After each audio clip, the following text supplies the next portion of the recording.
At the prestigious Anchor Bay Yacht Club's annual regatta dinner, I watched my husband's family toast their success while calling me just another pretty face who married for money, loud enough for the entire dining room to hear. As I stood to leave with whatever dignity remained, I leaned close to my mother-in-law's ear and whispered, "You might want to check who actually owns the marina where your precious yacht is docked."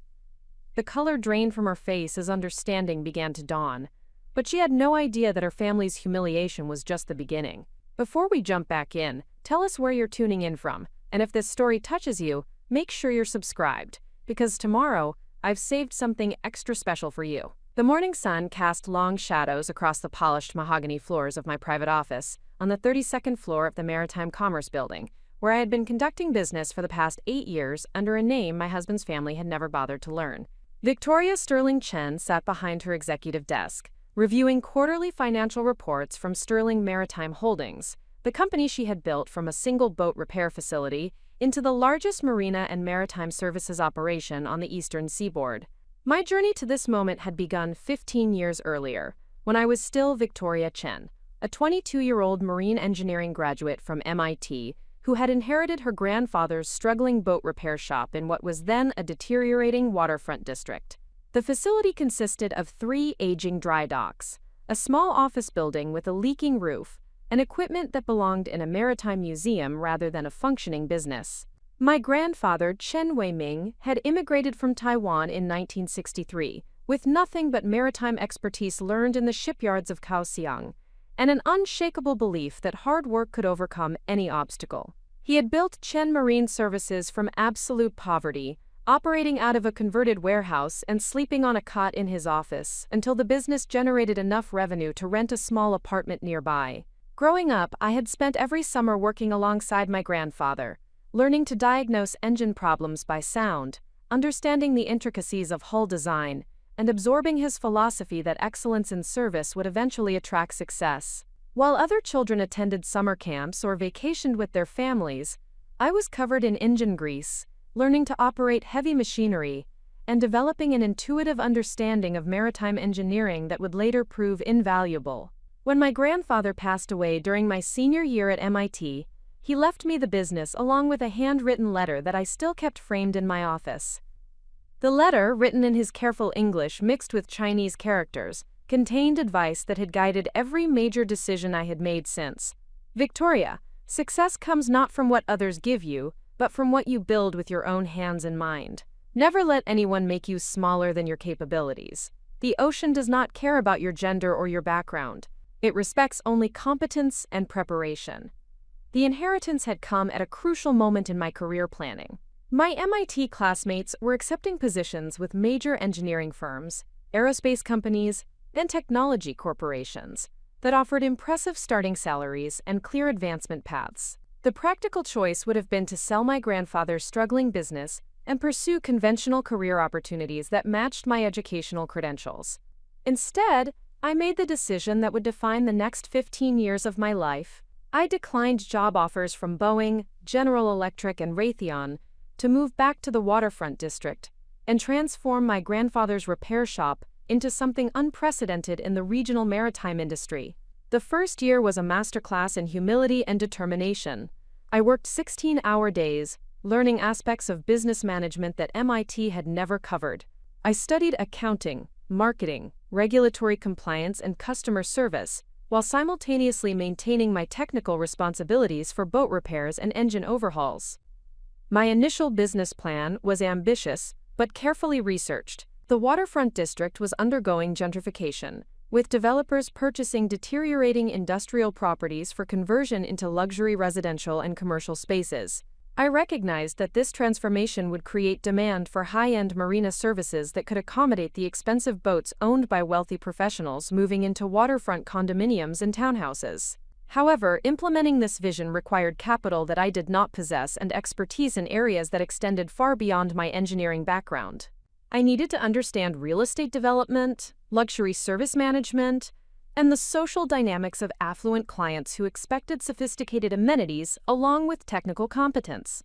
I spent nights researching successful marina operations throughout New England, studying their service offerings, pricing strategies, and customer relationship management approaches. I visited facilities in Newport, Nantucket, and Martha's Vineyard, observing how they balance technical excellence with the hospitality elements that wealthy boat owners expected from premium service providers. The breakthrough came when I identified a pattern that other marina operators had missed. Wealthy boat owners were willing to pay substantial premiums for services that combined technical expertise with convenience and luxury amenities, but most facilities focused on either technical capabilities or luxury amenities without successfully integrating both approaches. I developed a business model that would position Chen Marine Services as the premier destination for discerning boat owners who wanted world-class technical service delivered with the sophistication they expected in other aspects of their affluent lifestyles. This meant hiring not just skilled marine technicians, but also customer service professionals who could interact comfortably with clients accustomed to five-star hotels and exclusive country clubs. The transformation required every dollar of my grandfather's modest life insurance policy, plus business loans that used the property as collateral. I spent 6 months renovating the facility, installing state-of-the-art equipment, and creating customer spaces that reflected the luxury positioning I was targeting. The new Chen Marine Services opened with expanded dry dock capabilities, a customer lounge with leather furniture and panoramic water views, concierge services that could arrange everything from catering to transportation, and technical capabilities that exceeded anything available within 200 miles of our location. My first major client was Harrison Blackwood III, a real estate developer who had recently purchased a 60-foot sailing yacht that required specialized maintenance for its carbon fiber hull and advanced navigation systems. Harrison had been frustrated by service providers who either possessed the technical expertise he needed but operated in facilities that felt like industrial warehouses, or offered luxury amenities but lacked the engineering competence to properly maintain sophisticated vessels. When Harrison brought his yacht to Chen Marine Services, I personally handled the technical assessment and service recommendations. My MIT education had provided me with knowledge of advanced materials and engineering systems that most marine technicians had never encountered. I could discuss carbon fiber stress patterns, electronic navigation integration, and propulsion system optimization with the same fluency that I used to explain basic maintenance procedures to novice boat owners. The combination of technical expertise and professional presentation impressed Harrison enough that he recommended our services to other members of his sailing club. Within 18 months, Chen Marine Services had developed a reputation among affluent boat owners as the facility that could handle any technical challenge while providing service that matched their expectations for luxury and convenience. This success enabled me to expand the business beyond repair services into marina operations, boat storage, and marine services that generated recurring revenue rather than depending entirely on project-based repair work. I purchased adjacent waterfront properties as they became available, gradually assembling the land area that would eventually become Sterling Marina. The transformation from Chen Marine Services to Sterling Marina required 3 years of careful planning and strategic investment. I hired maritime architects to design dock facilities that could accommodate boats ranging from 20-foot pleasure craft to 100-foot luxury yachts. The marina featured amenities that rivaled resort hotels, including a waterfront restaurant, fitness facilities, and concierge services that could arrange anything from boat provisioning to helicopter transportation. By the time Sterling Marina opened, I had invested everything I owned, plus additional financing secured through my business reputation and demonstrated track record of success. The facility represented the culmination of my grandfather's immigrant dream and my own vision of what American entrepreneurship could achieve through combining technical competence with strategic thinking and relentless commitment to excellence. The marina's success exceeded my most optimistic projections. Within 2 years, we had achieved full occupancy with a waiting list of prospective clients seeking dock space. The combination of technical excellence, luxury amenities, and customer service had created a business model that generated substantial profit margins while building customer loyalty that translated into referrals and repeat business. This success allowed me to expand Sterling Maritime Holdings into additional properties throughout New England. I acquired struggling marinas in desirable locations, applied the same transformation strategy that had worked at Sterling Marina, and created a network of premium facilities that dominated the luxury boat services market in the region. By my 30th birthday, Sterling Maritime Holdings controlled 12 marina properties, employed over 200 people, and generated annual revenue exceeding $50 million. I had achieved financial success that surpassed anything my MIT classmates had accomplished in traditional engineering careers, while creating a business that honored my grandfather's legacy and provided meaningful employment for working-class families in waterfront communities. However, my business success remained largely invisible to the social circles I entered when I met and married James Sterling 2 years later. James was a trust fund beneficiary whose family had accumulated wealth through real estate investments and financial management services that required no active involvement from family members. His income derived from investment portfolios managed by professional firms, rather than businesses he had built or professions he had mastered. When James introduced me to his family as his fiancée, they saw a young woman with an engineering degree who had married into their social class rather than a successful business owner who had achieved financial independence through entrepreneurial accomplishment. The assumption that I had married James for his money was so automatic that no one in his family ever asked detailed questions about my background or professional activities. Preparing and narrating this story took us a lot of time, so if you are enjoying it, subscribe to our channel. It means a lot to us. Now back to the story. This misunderstanding was reinforced by my decision to use a hyphenated name after marriage, while maintaining complete separation between my personal and professional identities. Sterling Maritime Holdings continued to operate under my original business name and corporate structure, while Victoria Sterling Chen participated in social activities and charitable events associated with James's family without discussing her business responsibilities or achievements. The separation served practical purposes beyond privacy preferences. My business clients appreciated dealing with an owner-operator who could make immediate decisions about technical and service issues without consulting family members or business partners. Maintaining professional independence also protected Sterling Maritime Holdings from potential complications that could arise from James's family learning about the company's success and attempting to influence business decisions or claim involvement in achievements they had not contributed to creating. For 8 years, this arrangement had worked effectively. James understood that I managed successful business interests without needing details about specific operations or financial performance.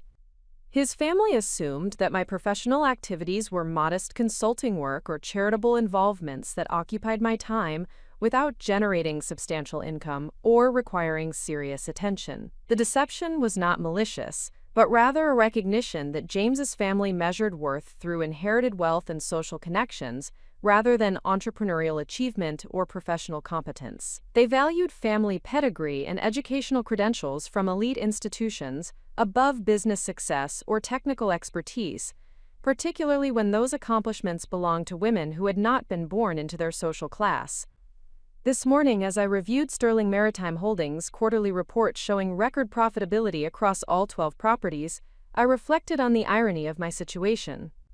The same people who dismissed me as a trophy wife whose primary qualification was physical attractiveness were about to discover that their comfortable lifestyle and social status depended on marina services provided by the woman they had consistently underestimated and marginalized. The revelation was not something I had planned or anticipated, but rather the inevitable result of James's family's increasing arrogance and their assumption that their wealth and social position protected them from consequences of treating others with contempt and condescension.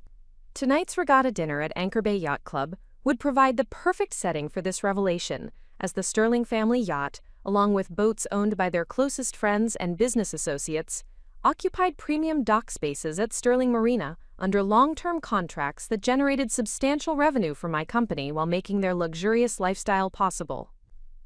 As I prepared to leave my office and attend the evening's festivities, I wondered how James's family would respond when they learned that the woman they had dismissed as intellectually inferior and financially dependent actually controlled the maritime infrastructure that enabled their recreational activities and social prominence. The thought brought a smile to my face as I locked my office and headed toward what would undoubtedly be the most interesting dinner conversation of my marriage. The Sterling family compound occupied 12 acres of prime waterfront real estate in the exclusive Beacon Hills neighborhood, where property values began at $8 million and the annual association fees exceeded most people's salaries.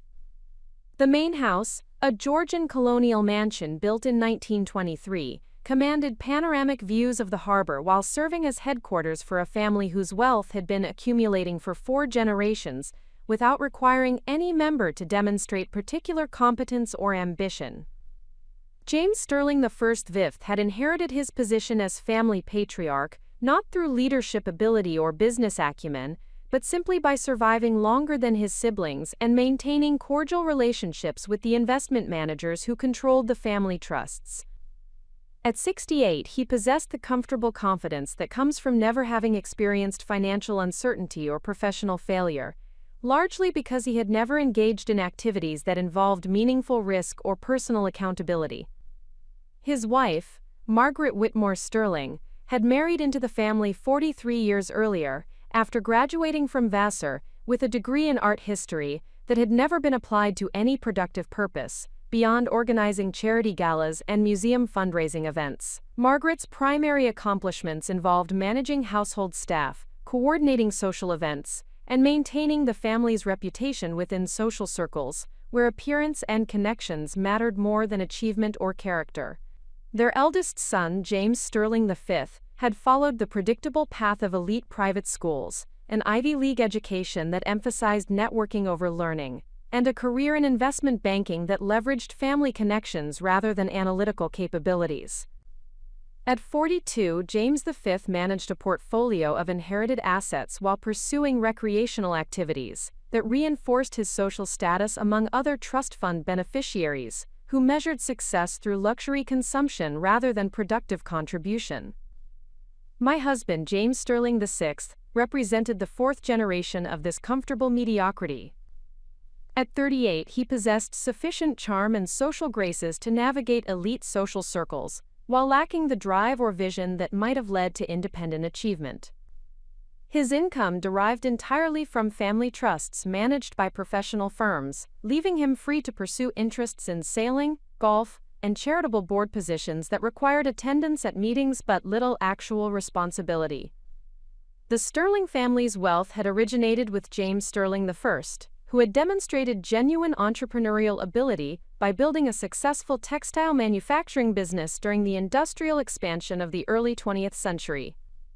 However, each subsequent generation had become more removed from productive activity, transforming inherited assets into investment portfolios while adopting lifestyles that emphasized leisure and social position over professional accomplishment. This pattern of declining engagement with productive work was not uncommon among established wealthy families, but the Sterlings had embraced their parasitic relationship with inherited wealth more completely than most. They viewed business ownership and professional careers as activities for people who lacked sufficient family resources to avoid such necessities, failing to understand that meaningful work provided satisfaction and identity that passive wealth accumulation could never replace. My introduction to the Sterling family dynamics had occurred during my engagement to James, when I was invited to Sunday dinner at the family compound and subjected to the subtle interrogation techniques that wealthy families employed to assess potential additions to their social circle.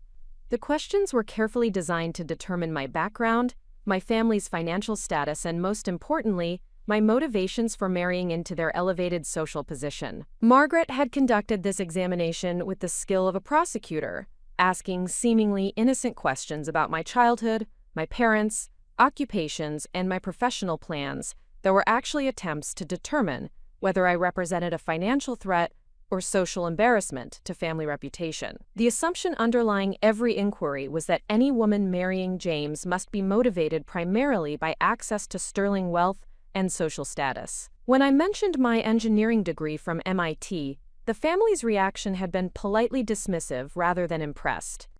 Technical education was viewed as evidence of middle-class background rather than intellectual achievement, something that practical people pursued when they lacked family resources that made professional careers unnecessary. The possibility that I might have entrepreneurial ambitions or significant business capabilities never entered their consideration. This attitude had persisted throughout my 8-year marriage, with family members consistently treating my professional activities as harmless hobbies that occupied my time without generating serious income or requiring meaningful expertise. When I attended business meetings or traveled for work purposes, the family assumed these activities were charitable involvements or social commitments, rather than responsibilities associated with managing a substantial business operation.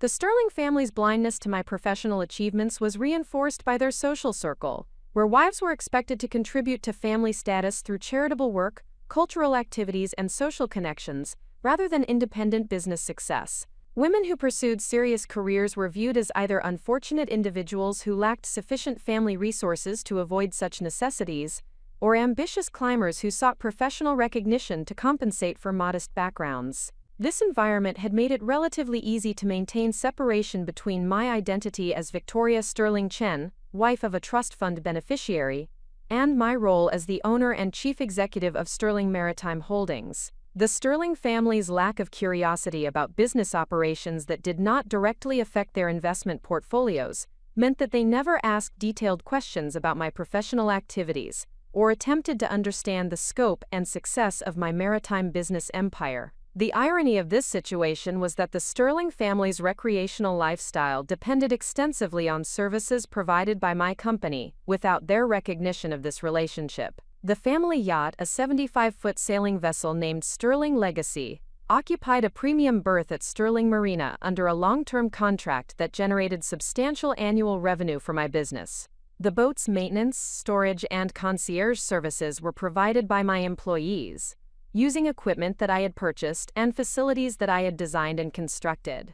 Beyond the direct services provided to Sterling family vessels, my marina operations supported the broader social network that enabled their lifestyle and status. The majority of boats docked at Sterling Marina belonged to wealthy families who comprised the Sterling family's social circle, creating a maritime community where business relationships and personal friendships overlapped in ways that the Sterling family had never bothered to understand or investigate. This oversight extended to other members of their social circle who had similarly failed to research the ownership structure of the facilities they used regularly. Harrison Blackwood III, who had been my first major client and had recommended my services to the Sterling family, remained unaware that the young woman he had dismissed as James's trophy wife was actually the business owner who had transformed his sailing experience and significantly increased the value of his maritime investments. The Whitmore family, Margaret's relatives who maintained their own boats at Sterling Marina, had never connected Victoria Sterling Chen with the Chen Marine Services that had evolved into Sterling Maritime Holdings. They continued to treat me with the condescending politeness reserved for younger women who had married above their social class, unaware that their recreational activities were facilitated by my business expertise and entrepreneurial success. Dr. Richard Hampton, a prominent surgeon whose family had socialized with the Sterlings for decades, had often made comments about the challenges of managing successful medical practices, while expressing sympathy for women like me who lacked professional accomplishments that could provide meaningful work and personal fulfillment. His own yacht required specialized maintenance services that only my company could provide in the regional market, yet he remained oblivious to this relationship. These patterns of blindness and assumption had created a situation where an entire social network of wealthy individuals depended on my business operations, while simultaneously dismissing my capabilities and achievements. Their comfort and status were enabled by my entrepreneurial success, yet their prejudices prevented them from recognizing this fundamental contradiction in their attitudes and behavior. The most frustrating aspect of this dynamic was not the personal disrespect, which I had learned to ignore, but the broader implications for other women who might face similar prejudices and dismissive treatment. The Sterling family's attitudes reflected widespread assumptions about women's capabilities and motivations that could limit opportunities for female entrepreneurs and business leaders who did not have the luxury of maintaining separate personal and professional identities. My success had been achieved despite rather than because of my marriage into the Sterling family, yet their social circle assumed that any professional accomplishments I might possess were either insignificant compared to my access to Sterling wealth, or dependent on family connections rather than independent expertise and effort. This assumption diminished not only my achievements, but the possibility that other women in similar situations might possess capabilities and accomplishments that warranted recognition and respect. The Sterling family's wealth had insulated them from consequences of their prejudices and dismissive attitudes, creating an environment where they could maintain comfortable assumptions about other people's motivations and capabilities without being challenged by contrary evidence. Their social position allowed them to surround themselves with individuals who either shared their prejudices or were financially dependent on their approval, preventing the kind of honest feedback that might have encouraged more accurate and respectful assessment of others' worth and achievements. This protective bubble of wealth and status had also prevented the Sterling family from developing the skills and perspectives that might have enabled them to recognize entrepreneurial success when they encountered it. Having never built businesses themselves or worked alongside successful entrepreneurs, they lacked the knowledge and experience necessary to identify the characteristics and capabilities that distinguished genuine business achievement from inherited wealth or social connections. The maritime industry required technical expertise, operational management skills, customer relationship capabilities, and strategic thinking that could not be acquired through social connections or family wealth alone. My success had required mastering complex engineering principles, understanding regulatory frameworks, managing substantial construction projects, and developing service delivery systems that could satisfy demanding clients while generating sustainable profit margins. These accomplishments represented exactly the kind of practical intelligence and business acumen that the Sterling family claimed to value in their investment decisions and business partnerships, yet they remained unable to recognize these qualities when they appeared in contexts that challenged their preconceived notions about women's capabilities and motivations. The evening's regatta dinner would provide an opportunity to test whether the Sterling family could acknowledge and respect business achievement when it was revealed in circumstances that made denial impossible. Their response would demonstrate whether their prejudices were merely casual assumptions that could be corrected through education and evidence, or fundamental attitudes that would persist even when confronted with unmistakable proof of their errors and limitations. As I selected jewelry and accessories that would complement my evening gown, I reflected on the broader significance of the evening's potential revelations. The Sterling family's reaction would serve as a case study in how established wealth and social position could either enable growth and learning or reinforce comfortable prejudices that prevented accurate assessment of other people's worth and potential contributions to society. The stakes of this revelation extended beyond personal vindication or family dynamics to questions about how successful women navigate social environments that may not be prepared to recognize or respect their achievements. The evening would test whether truth and evidence could overcome prejudice and assumption, or whether some individuals were too invested in their comfortable misconceptions to acknowledge reality when it contradicted their preferred narratives. My preparation for the evening included not only selecting appropriate attire and accessories, but also considering how to present information about Sterling Maritime Holdings in ways that would maximize impact while maintaining the dignity and professionalism that had characterized my business operations. The revelation needed to be clear and undeniable, but delivered with the class and competence that would reinforce rather than undermine the business reputation I had worked years to establish and maintain. As I applied the final touches to my makeup and prepared to join James for the drive to Anchor Bay Yacht Club, I felt a mixture of anticipation and satisfaction that had nothing to do with revenge or personal gratification. Tonight would provide an opportunity to demonstrate that assumptions about people's capabilities and worth could be not only wrong but counterproductive for everyone involved in maintaining them. The Sterling family was about to discover that their comfortable prejudices had prevented them from recognizing and appreciating genuine accomplishment in their own family, while their dismissive attitudes had created unnecessary barriers to relationships that might have been mutually beneficial if based on respect and accurate understanding rather than assumption and condescension. The morning of the regatta dinner began with an emergency conference call at 7 a.m. that would test every business leadership skill I had developed over 8 years of building Sterling Maritime Holdings. Marcus Chen, my operations director and nephew of my late grandfather, was calling from Sterling Marina's main facility, where overnight storms had caused significant damage to the northern dock section that housed some of our most valuable client vessels. "Victoria, we have a situation." Marcus began without preamble, his voice carrying the controlled urgency I had learned to associate with genuine crises rather than routine operational challenges. The storm surge last night exceeded our projections by 18 inches, and the wave action compromised the structural integrity of docks 7 through 12. We have 23 boats in that section, including the Sterling Legacy and Harrison Blackwood's new 70-footer.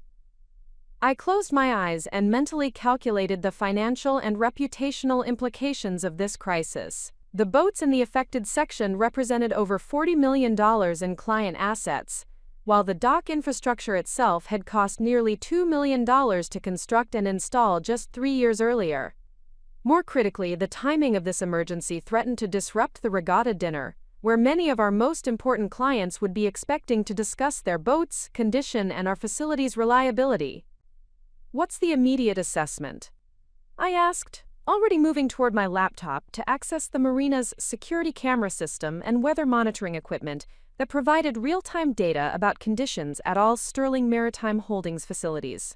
Marcus had prepared for this question with a thoroughness that made him invaluable during crisis situations. The structural damage is concentrated in the connector joints between dock sections 7 and 9, where the wave action created lateral stress that exceeded design specifications. We can stabilize the situation temporarily, but permanent repairs will require removing all vessels from the affected area and rebuilding approximately 300 feet of dock infrastructure.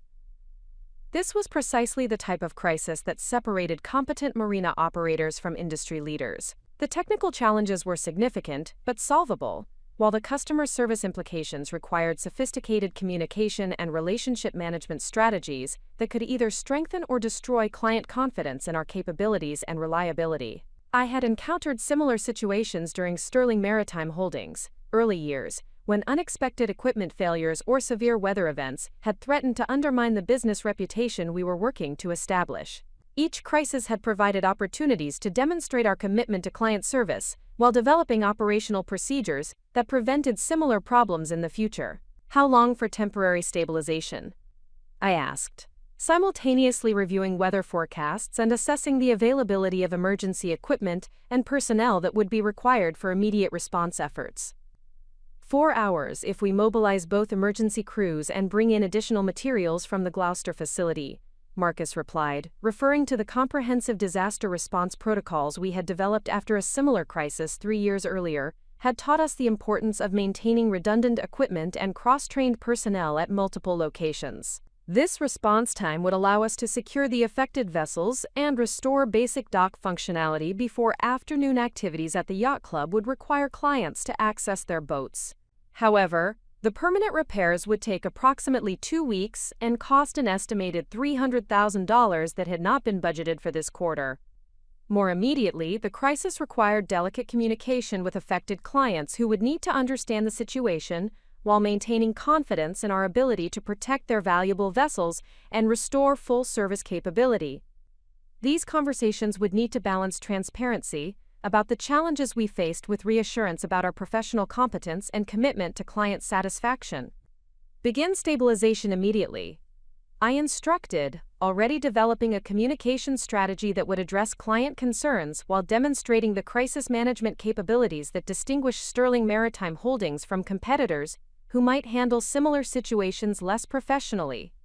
"I'll handle client notifications personally, starting with the highest value vessels and working through the complete list systematically." The next 3 hours required the kind of multitasking and crisis leadership that business schools attempted to teach through case studies, but could only be truly learned through real-world experience managing complex operations under pressure. I coordinated emergency response activities while simultaneously conducting individual phone calls with 23 boat owners who needed specific information about their vessels, condition, and our recovery timeline. These conversations revealed the relationship capital that Sterling Maritime Holdings had accumulated through 8 years of exceptional service and professional integrity. Rather than panic or threats to move their boats to competitor facilities, clients expressed confidence in our ability to handle the situation effectively, while offering assistance and support that reflected genuine respect for our operational capabilities. Harrison Blackwood's response was particularly meaningful. "Victoria, I've seen how you handle challenges, and I have complete confidence that you'll resolve this situation better than any other marina operator in the region could manage," he said when I called to discuss the condition of his 70-foot sailing yacht. "Let me know if you need additional resources, or if there's anything I can do to help coordinate with other affected owners." This level of client loyalty and trust represented years of consistent performance and relationship building that could not be purchased or faked.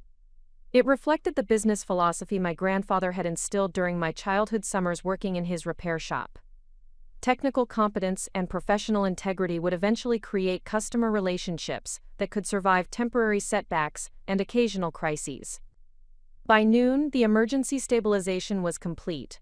All affected vessels were secure, and detailed repair plans had been developed for both the dock infrastructure and 2 boats that had sustained minor damage during the storm surge. The crisis had been managed professionally and efficiently, demonstrating exactly the kind of operational excellence that had built Sterling Maritime Holdings' reputation as the region's premier marina operator. However, the morning's emergency response had consumed time and energy that I had planned to use for preparation for the evening's regatta dinner. The crisis management had also reminded me of the substantial responsibilities and pressures associated with operating a business that managed millions of dollars in client assets, while employing over 200 people whose livelihoods depended on our continued success and growth. These responsibilities represented the reality of entrepreneurial leadership that was invisible to individuals like the Sterling family, who assumed that business ownership primarily involved enjoying profits generated by other people's work, rather than managing complex operations that required constant attention and periodic crisis response. The morning's emergency had provided a perfect example of why business success required capabilities that could not be inherited or acquired through social connections alone. As I prepared to leave my office and return home to prepare for the evening's social event, I reflected on the contrast between the meaningful work I had just completed and the superficial conversations that would dominate tonight's yacht club gathering. The Sterling family and their social circle would spend the evening discussing recreational sailing, vacation destinations, and social gossip while remaining oblivious to the business operations and professional expertise that made their comfortable lifestyle possible. This disconnect was not merely amusing, but represented a broader cultural problem in how society valued different types of contribution and achievement. The individuals attending tonight's dinner would receive social recognition and respect based on inherited wealth and family connections, rather than productive work or meaningful contribution to economic activity and employment creation. Meanwhile, the emergency response team that had spent the morning protecting millions of dollars in client assets while ensuring the safety and security of valuable vessels would remain invisible to the social elite who benefited from their professional competence and dedication. This inversion of recognition and respect reflected societal priorities that rewarded passive wealth accumulation over active business leadership and operational excellence. The afternoon was spent in final preparations for permanent dock repairs, coordination with insurance adjusters and marine construction contractors, and development of communication materials that would keep all Sterling Maritime Holdings clients informed about our recovery progress and timeline. These activities required the same attention to detail and strategic thinking that had built our business reputation, yet they would be invisible to tonight's yacht club audience who assumed that Marina services somehow provided themselves without requiring professional management or business expertise.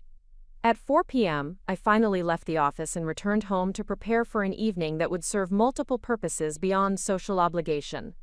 The regatta dinner would provide opportunities to strengthen relationships with important clients who had demonstrated confidence in our crisis management capabilities, while also revealing to the Sterling family the true nature of the professional responsibilities they had consistently dismissed and undervalued. The irony of the situation was that the morning's emergency had actually strengthened my position for the evening's potential confrontation. The successful crisis response had demonstrated exactly the kind of leadership and operational competence that distinguished genuine business achievement from inherited wealth or social position.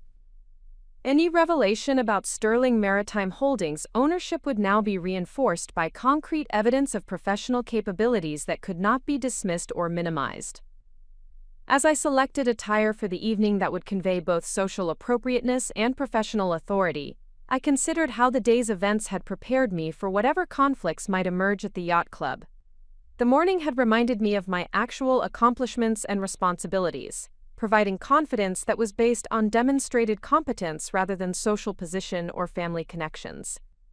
The Sterling family's attitudes and behavior over 8 years of marriage had never seriously threatened my self-confidence, because my identity and self-respect were grounded in professional achievement and business success that existed independently of their recognition or approval. Their dismissive treatment was annoying and occasionally frustrating, but it could not undermine the fundamental satisfaction that came from building something meaningful through expertise and effort. This evening would test whether the Sterling family was capable of growth and learning when confronted with evidence that contradicted their comfortable assumptions, or whether their prejudices were too fundamental to their worldview to be modified by mere facts. Their response would reveal as much about their character and limitations as it would about their attitudes toward women's capabilities and achievements. The broader significance of tonight's potential revelation extended beyond personal vindication to questions about how society could better recognize and reward genuine contribution and achievement, while reducing the unearned advantages that inherited wealth provided to individuals who had not demonstrated comparable capabilities or character. My grandfather's immigrant experience had taught him that American society offered opportunities for advancement through work and achievement, but his grandson's marriage had revealed that established wealthy families often remained insulated from the competitive pressures and performance standards that motivated excellence in others. This protection from consequences could lead to complacency and prejudice that diminished both personal development and social contribution. The Sterling family represented a test case in whether privileged individuals could transcend the limitations of their comfortable circumstances to appreciate and respect achievement in others, particularly when that achievement challenged their assumptions about social hierarchy and personal worth. Their reaction to learning about Sterling Maritime Holdings would reveal whether wealth and status had made them incapable of recognizing excellence that originated outside their familiar social categories. As evening approached and James returned home from his afternoon sailing activities, I felt prepared for whatever conversations and confrontations the night might bring. The morning's crisis management had reminded me of my actual capabilities and responsibilities, while the successful resolution had provided fresh evidence of the professional competence that the Sterling family had consistently failed to recognize or appreciate. Tonight would determine whether truth and evidence could overcome prejudice and assumption, or whether some individuals were too invested in their comfortable misconceptions to acknowledge reality, even when it directly contradicted their preferred narratives about other people's worth and capabilities. The Anchor Bay Yacht Club had stood as a monument to maritime tradition and social exclusivity since 1892, when railroad barons and shipping magnates had established the institution as a retreat from the commercial pressures that had generated their substantial fortunes. The clubhouse, a magnificent example of shingle-style architecture, commanded sweeping views of the harbor while housing dining rooms, meeting facilities, and social spaces that had witnessed more than a century of business negotiations, political discussions, and social ceremonies among the region's most influential families. Tonight, the club's main dining room had been transformed for the annual regatta dinner, an event that combined celebration of sailing achievements with networking opportunities and social positioning that extended far beyond recreational boating. Crystal chandeliers cast warm light over tables adorned with nautical-themed centerpieces, while floor-to-ceiling windows provided dramatic views of the harbor, where dozens of illuminated yachts created a floating display of wealth and maritime passion. James and I arrived precisely at 7:30, timing calculated to avoid appearing either overeager or fashionably late in ways that might draw unnecessary attention to our entrance. James wore his navy blazer with the yacht club's distinctive gold buttons, while I had selected a midnight blue silk dress that conveyed sophistication without ostentation, paired with the sapphire necklace that had belonged to my grandmother and represented the only substantial jewelry I owned that carried personal meaning rather than social signaling. The cocktail reception was already in full swing when we entered the club's main foyer, where members and guests mingled with the practiced ease that characterized individuals accustomed to social events, where business relationships and personal friendships intertwined in complex patterns of mutual obligation and strategic networking. The conversations buzzed with discussions of sailing conditions, boat maintenance challenges, and vacation destinations, punctuated by references to business dealings and investment opportunities that reflected the overlap between recreational sailing and professional success. Margaret Sterling approached us within minutes of our arrival, her smile combining maternal warmth with the calculated assessment that characterized her interactions with family members whose behavior might reflect upon the Sterling reputation. She wore an emerald green evening gown that complemented her silver hair and conveyed exactly the level of understated elegance that was expected from women of her social position and generational perspective. "Victoria, you look lovely this evening," she said, her voice carrying the tone of approval that suggested she'd examined my appearance and found it acceptable for the occasion. "I trust you had a relaxing day preparing for tonight's festivities, unlike those of us who had to manage various complications and responsibilities." The comment was delivered with Margaret's characteristic skill at conveying criticism through apparent pleasantries, suggesting that my presumed lack of serious obligations had afforded me luxury of extensive preparation time that was unavailable to individuals managing substantial responsibilities. The implication was clear: my primary function was ornamental rather than productive, allowing me to focus on appearance and social performance while others handled meaningful work and decision-making. Actually, I spent most of the day managing an emergency situation at one of my business properties, I replied with pleasant neutrality, providing accurate information while avoiding details that might prompt questions I was not yet prepared to answer comprehensively. Sometimes unexpected challenges require immediate attention, regardless of social commitments. Quote, Margaret's expression shifted slightly, suggesting mild surprise that I would claim professional responsibilities that could conflict with social obligations. Her worldview assumed that women in my position might have charitable commitments or hobby interests, but nothing that could legitimately be described as emergency business management, requiring immediate personal attention and decision-making authority. How interesting. She responded with the kind of polite dismissal that indicated her assumption that any business property I might reference was likely a small investment or consultation arrangement rather than substantial operational responsibility. I hope you were able to resolve whatever minor issue arose without too much inconvenience. Before I could respond to this characterization, Harrison Blackwood III approached our conversation group with the confident stride that reflected his comfort within the club's social environment and his recognition as one of the evening's honored guests whose sailing achievements had contributed to the regatta's success. His presence immediately shifted the conversation's dynamic, as both James and Margaret accorded him the respectful attention that his business success and club leadership position commanded. James, Victoria, wonderful to see you both, Harrison said with genuine warmth that distinguished him from other club members whose social interactions were more calculated and performative. Victoria, I wanted to thank you again for the excellent work your people did this morning with the dock situation. The professionalism and efficiency were exactly what we've come to expect, and I know the other affected owners share my appreciation for how well the crisis was handled. Margaret's eyebrows rose slightly at this reference to business activities that seemed to involve more substantial responsibility than she had assumed I possessed. Her expression suggested curiosity mixed with skepticism about the nature of my apparent involvement in marina operations that had affected Harrison's valuable sailing yacht and required professional crisis management capabilities. I wasn't aware that Victoria was involved in marina management, Margaret said carefully, her voice carrying the tone of someone seeking clarification about a situation that did not align with her existing understanding of family members' professional activities and responsibilities. Harrison looked genuinely surprised at Margaret's apparent ignorance about my professional role, his expression suggesting that he assumed family members would naturally be aware of each other's business activities and achievements. His response would prove to be the first crack in the careful separation I had maintained between my personal and professional identities. Victoria's operation is the finest marina facility on the entire eastern seaboard, Harrison replied with enthusiasm that reflected his genuine appreciation for Sterling Maritime Holdings, service quality and operational excellence. The technical expertise and customer service are exceptional, and the facility management is absolutely first-rate. We've had our boat there for 3 years, and the experience has been outstanding in every respect. The conversation paused as Margaret processed this information, her expression indicating confusion about how her daughter-in-law could be operating a marina facility without her knowledge or understanding. James appeared equally puzzled, though his confusion seemed to stem from uncertainty about the scope of my business activities rather than complete ignorance of their existence. Dr. Richard Hampton joined the conversation at this moment, his arrival adding another perspective that would further complicate the evening's social dynamics.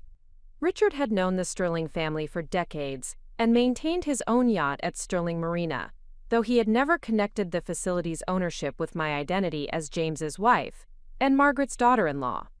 "Are we discussing marina facilities?" Richard asked with the jovial confidence that characterized his social interactions at the yacht club. "I must say the new management at Sterling Marina has been absolutely exceptional. The quality of service and the facility improvements over the past few years have been remarkable. Whoever owns that operation certainly knows how to run a first-class maritime business." Margaret's expression was becoming increasingly strained, as multiple club members referenced a Marina operation that apparently involved me in ways that contradicted her understanding of my professional activities and capabilities. The conversation was revealing information that challenged fundamental assumptions about family relationships and individual achievements that she had maintained for 8 years. "I seem to be missing something important about Victoria's professional activities," Margaret said with the careful tone of someone attempting to gather information while avoiding the appearance of family discord or communication failures. "Perhaps you could clarify the nature of your involvement with this Marina that Harrison and Richard are discussing." The moment had arrived when maintaining separation between my personal and professional identities was no longer possible or appropriate.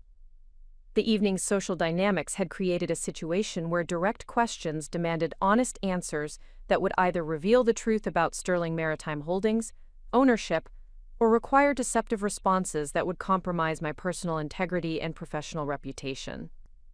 Sterling Marina is one of 12 facilities operated by Sterling Maritime Holdings, the company I founded 8 years ago, I said with quiet clarity that allowed the information to register fully before continuing. "We provide premium marina services throughout New England, specializing in luxury vessel management and waterfront property development." The silence that followed this statement was profound, as Margaret, James, and other nearby conversation participants processed information that fundamentally altered their understanding of my identity, capabilities, and achievements. The revelation recontextualized every assumption they had made about my professional activities, financial independence, and business expertise over the course of our 8-year relationship. Margaret was the first to respond, her voice carrying a tone of disbelief mixed with the beginning recognition that her dismissive attitudes toward my capabilities had been based on incomplete and inaccurate information about my actual professional accomplishments and business success. "You own Sterling Marina?"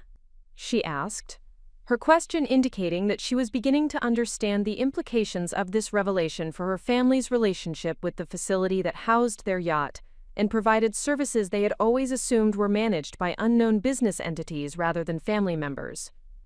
"Sterling Maritime Holdings owns and operates Sterling Marina along with 11 other premium marina facilities throughout New England," I clarified, providing information that expanded the scope of the revelation beyond a single property to a substantial business empire that represented years of entrepreneurial achievement and operational excellence. Harrison's expression shifted to one of amused respect as he realized the irony of the situation he had unknowingly participated in for years.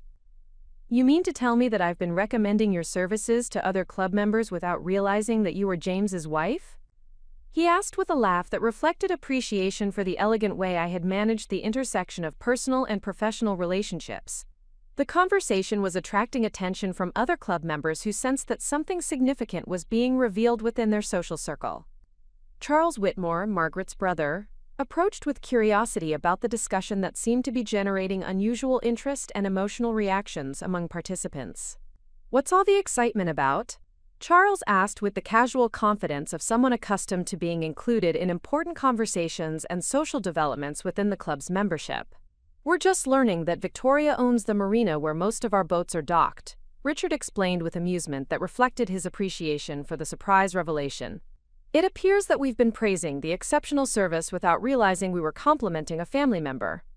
Charles's expression indicated the same confusion and disbelief that had characterized other family members, reactions to information that contradicted their long-standing assumptions about my professional status and business capabilities.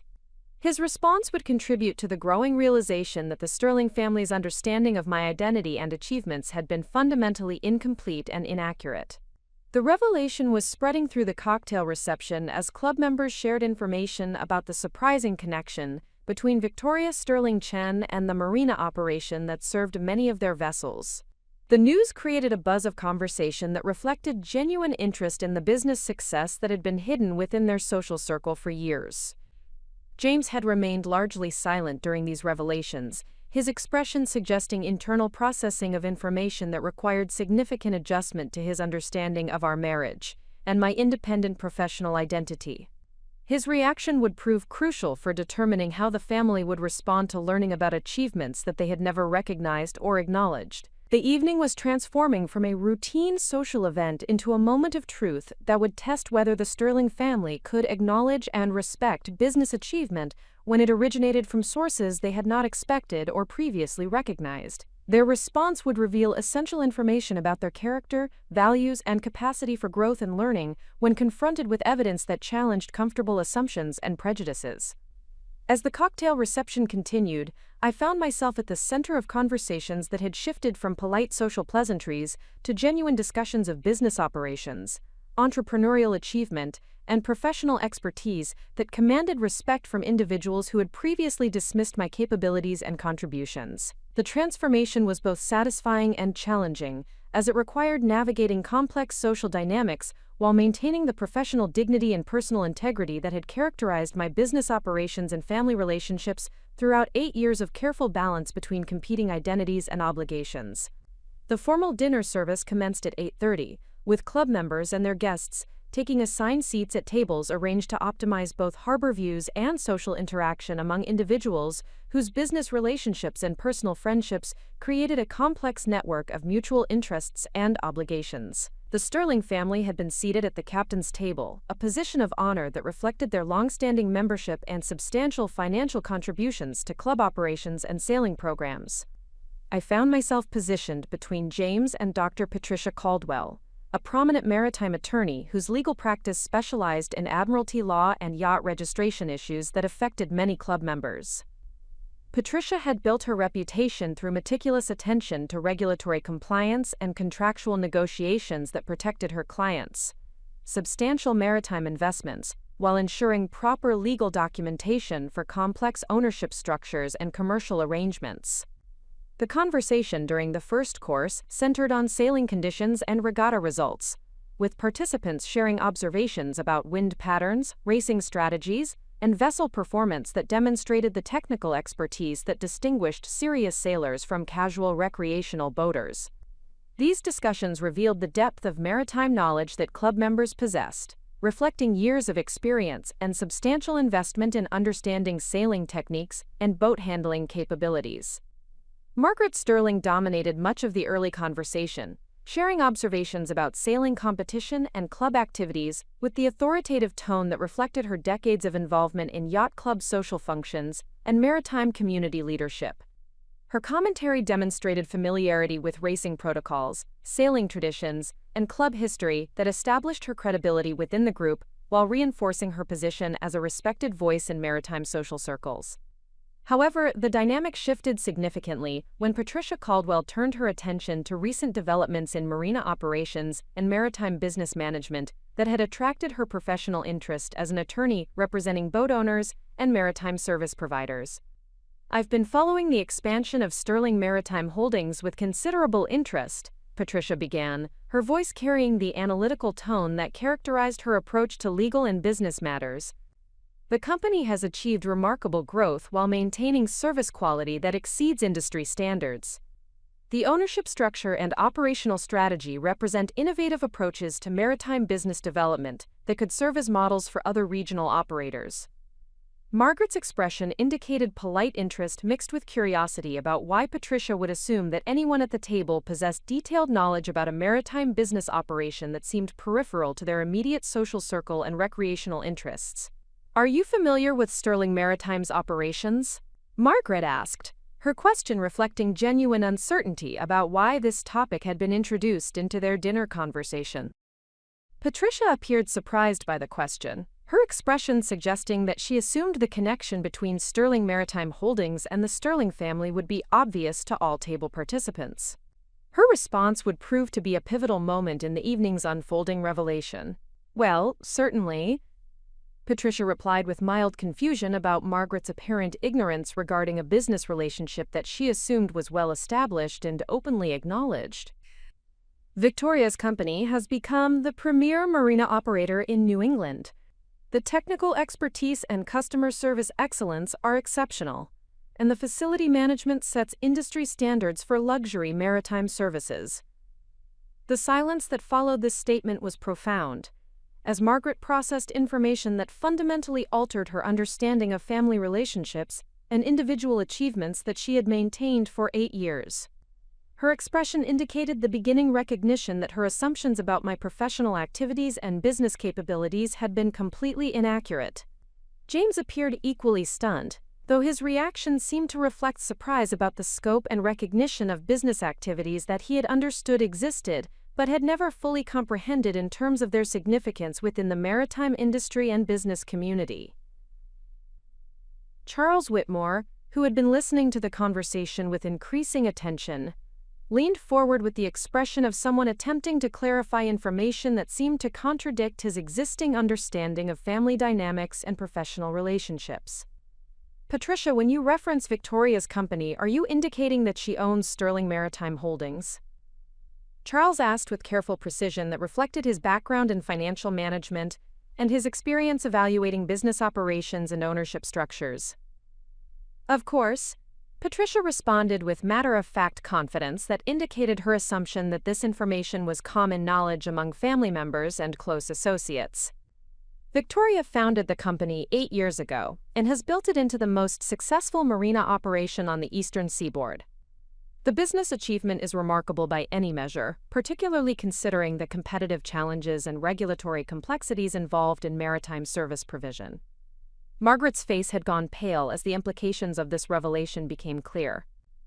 For 8 years she had dismissed me as a trophy wife, whose primary qualifications were physical appearance and social acceptability, while simultaneously benefiting from marina services provided by the very business empire she had been unknowingly patronizing through her family's recreational sailing activities. The conversation had attracted attention from adjacent tables, where other club members were beginning to recognize that significant information was being revealed about relationships and achievements that had apparently been misunderstood or unknown within their social circle. Dr. Richard Hampton, who had moved closer to overhear the discussion, interjected with observations that further expanded the scope of the revelation about Sterling Maritime Holdings, impact on club members, sailing experiences, and maritime investments. The transformation of Sterling Marina over the past 8 years has been extraordinary, Richard said with genuine appreciation that reflected his years of experience with marina services throughout New England. The facility improvements, service quality, and operational excellence have set new standards for luxury marina operations. The investment in infrastructure and technology represents millions of dollars in development that has benefited every boat owner in the region. Harrison Blackwood, who had been observing the conversation from a nearby table, approached with information that would further illuminate the scope of business achievement that had remained hidden within the Sterling family's social circle. Victoria, I think it's time everyone understood the full scope of what you've accomplished, Harrison said with respect that reflected his genuine appreciation for entrepreneurial success and business leadership. Sterling Maritime Holdings doesn't just operate individual marina facilities. The company has revolutionized marina services throughout New England, providing employment for hundreds of people while setting industry standards for customer service and operational excellence. The revelation was spreading throughout the dining room as club members shared information about the surprising connection between Victoria Sterling Chen and the Marina Empire that had enhanced their sailing experiences and protected their substantial maritime investments.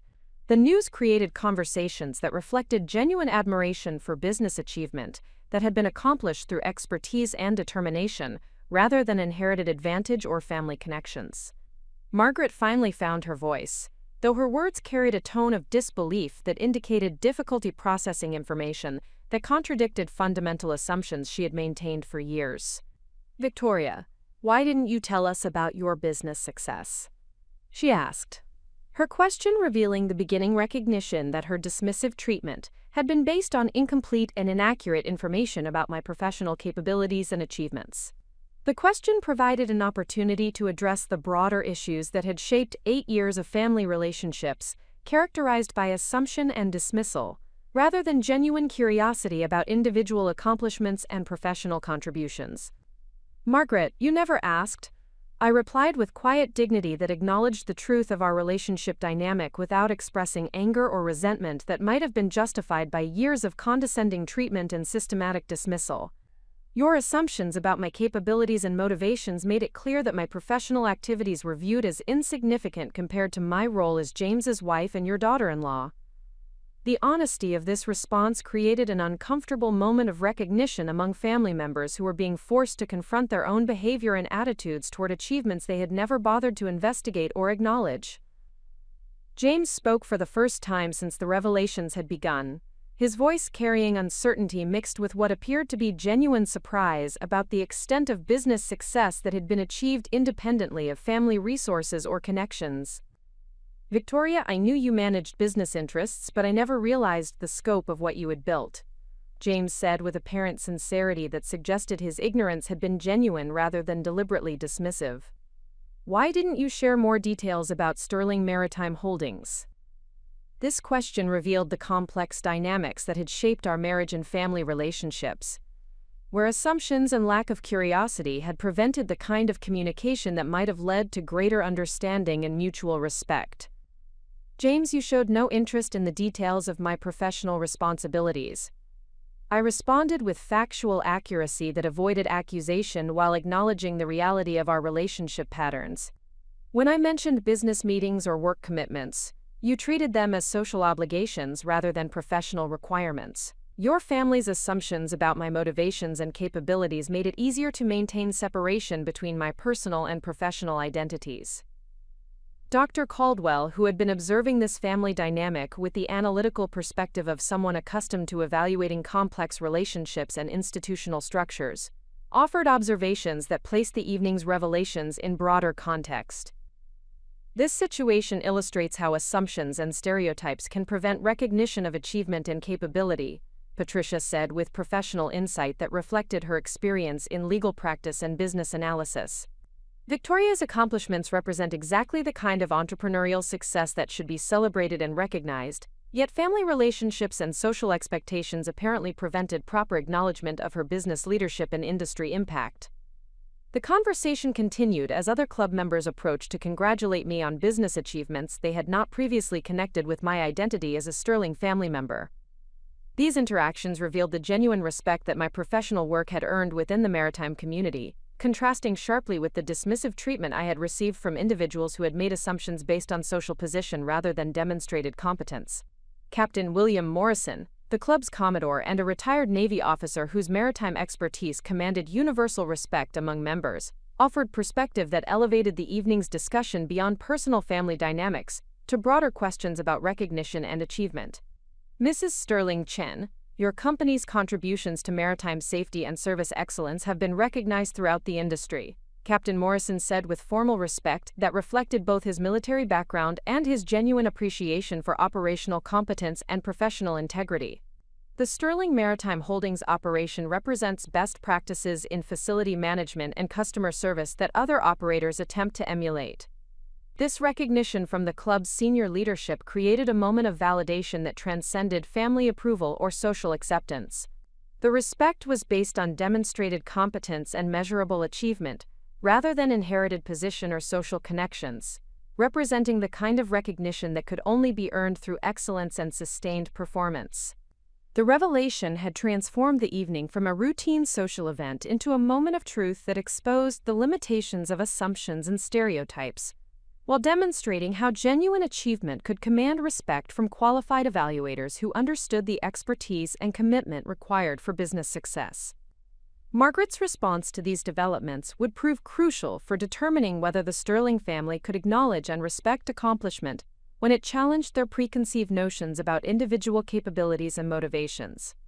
"Victoria, I owe you an apology," Margaret said with apparent sincerity that suggested genuine recognition of her errors in judgment and treatment.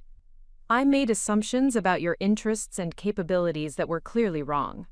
Your business success is impressive by any measure, and I should have recognized and respected your achievements." This acknowledgement represented a significant development in family relationships, though it remained to be seen whether the change in understanding would translate into lasting modification of attitudes and behavior patterns that had characterized 8 years of marriage and family interaction. The evening continued with conversations that reflected a fundamental shift in how club members and family members perceived my identity and achievements. The revelation had created opportunities for genuine recognition and respect, based on demonstrated competence rather than social assumptions. while also exposing the limitations of stereotypes and prejudices that could prevent accurate assessment of individual worth and contribution. As the dinner service concluded and the evening's formal program began, I reflected on the broader significance of the revelations that had transformed a social event into a moment of personal and professional vindication that demonstrated the power of truth and achievement to overcome assumption and dismissal. The evening's formal program commenced with the traditional presentation of sailing awards and recognition of regatta participants whose achievements had distinguished them during the season's competitive events. Captain Morrison delivered remarks that celebrated both individual accomplishments and the collaborative spirit that characterized the club's maritime community, emphasizing how sailing excellence reflected broader principles of dedication, skill development, and perseverance that extended beyond recreational activities into professional and personal success. However, the atmosphere in the dining room had been fundamentally altered by the revelations about Sterling Maritime Holdings' ownership and operational scope. Conversations continued throughout the award presentations, with club members processing information that recontextualized their understanding of relationships and achievements within their social circle, while recognizing how assumptions and stereotypes had prevented accurate assessment of individual capabilities and contributions. I observed these discussions with professional interest, noting how maritime industry professionals responded differently than individuals whose knowledge was limited to recreational sailing experiences. The business owners and professionals who understood operational complexities and entrepreneurial challenges expressed genuine respect for the achievements represented by Sterling Maritime Holdings' growth and industry leadership. Their recognition was based on technical appreciation for the expertise and commitment required to build and manage complex marine service operations. In contrast, family members and social acquaintances who lacked business experience appeared more focused on the surprise of the revelation rather than substantive appreciation for the accomplishments involved. Their reactions suggested difficulty integrating new information about my professional identity with existing assumptions about my motivations and capabilities, reflecting broader challenges in how individuals process evidence that contradicts comfortable stereotypes and prejudices. Margaret Sterling had remained largely silent during the award presentations, her expression indicating internal processing of information that required significant adjustment to her understanding of family relationships and individual achievements. Her earlier apology had suggested recognition of errors in judgment, but her continued discomfort indicated that acknowledging mistakes was easier than fundamentally revising attitudes and assumptions that had shaped 8 years of interaction patterns. The situation reached a critical juncture during the coffee service, when club members began moving between tables to continue conversations and congratulate regatta participants on their sailing achievements. The informal mingling created opportunities for more detailed discussions about Sterling Maritime Holdings, while also providing possibilities for conflicts that had been suppressed during the formal dinner service. Eleanor Whitmore, Margaret's sister-in-law and a woman whose social commentary often reflected the unfiltered opinions that others expressed more diplomatically, approached our table with an expression that suggested she had been observing the evening's revelations with skeptical interest rather than admiring recognition. "Well, this has certainly been an evening of surprises," Eleanor announced with the kind of calculated loudness that ensured nearby tables could overhear her observations. Who would have imagined that our little Victoria had been conducting business operations all along? Though I suppose these days everyone claims to be an entrepreneur or business owner of some sort. The comment was delivered with Eleanor's characteristic skill at conveying dismissal through apparent acknowledgement, suggesting that while she had been forced to recognize my business activities, she remained skeptical about their significance or legitimacy. Her tone implied that Sterling Maritime Holdings might represent the kind of modest consulting arrangement or small-scale operation that individuals sometimes inflated beyond their actual scope or importance. Patricia Caldwell, who had been observing family dynamics with the analytical perspective that characterized her legal practice, responded with information that would prove particularly devastating to Eleanor's attempt at minimization and dismissal.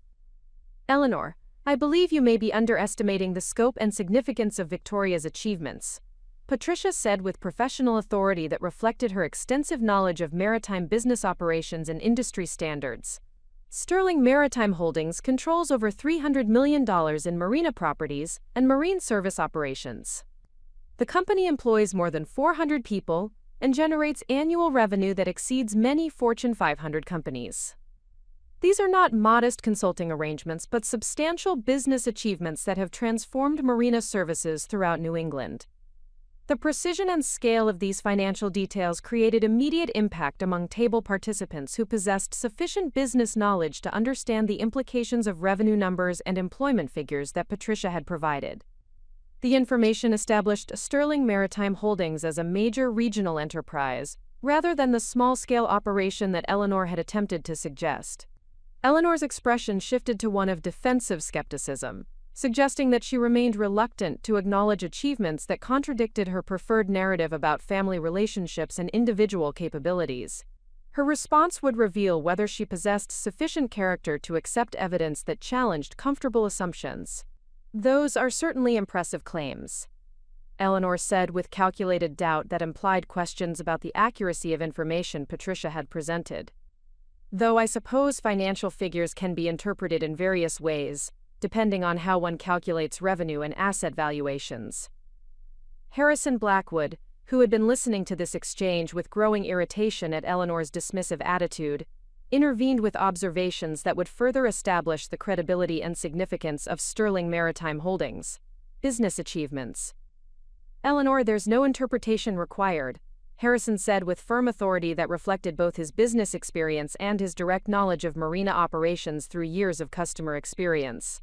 "Victoria's company has revolutionized marina services throughout the region. The facility management, customer service, and operational excellence are extraordinary by any measure. I've recommended Sterling Maritime Properties to dozens of boat owners, and every single recommendation has resulted in complete satisfaction and appreciation for the quality of service provided."